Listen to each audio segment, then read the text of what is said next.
you are the child, you are the son that you have nurtured, you have trained to school, you have done everything.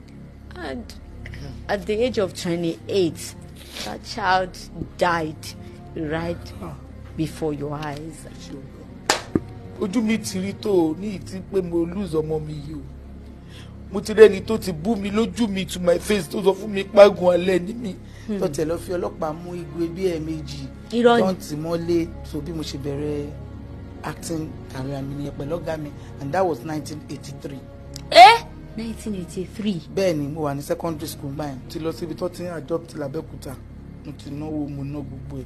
Ibẹ̀ ló ti kọ́kọ́ sọ fún mi wípé mo máa ṣe test oríṣiríṣi tí mo dẹ̀ ti ṣe tí gbogbo mo dẹ̀ ń kó gbogbo receipt ẹ̀ wà lọ́wọ́ mi. Ìyá mi jọ̀ọ́ ṣàánú mi, gbogbo nǹkan tó bá lè ṣe lórí ọ̀rọ̀ mi jọ̀ọ́ ṣe fún mi, ṣàánú mi. Ọmọ mi báyìí ni mo fẹ́ gbé jó, mo fẹ́ gbé ọmọ yẹn jó kí n máa gbé kí n mọ̀ pé ọmọ ti tèmi lélẹ́yìí. Mi ìfẹ́ gbọ́mọ lọ́mọ jó, ṣàánú fún mi gbogbo ọmọ Nàìjíríà. Gbogbo nǹkan tẹ́ bá rí pé ẹ lè ṣe fún mi ẹ jọ̀ọ́ ẹ ṣàánú mi o, ẹ ṣàánú mi o. Ẹ má jẹ́ ìjagun alẹ́ o, ẹ jọ̀ọ́ ẹ ṣàánú fún mi o. Gbogbo yóò ní mò ń bẹ̀, gbogbo ọmọ Nàìjíríà ni mò ń bẹ̀. Ẹ ṣàánú mi, ẹ ṣàánú mi, ẹ má jẹ́ kúkú òjijì.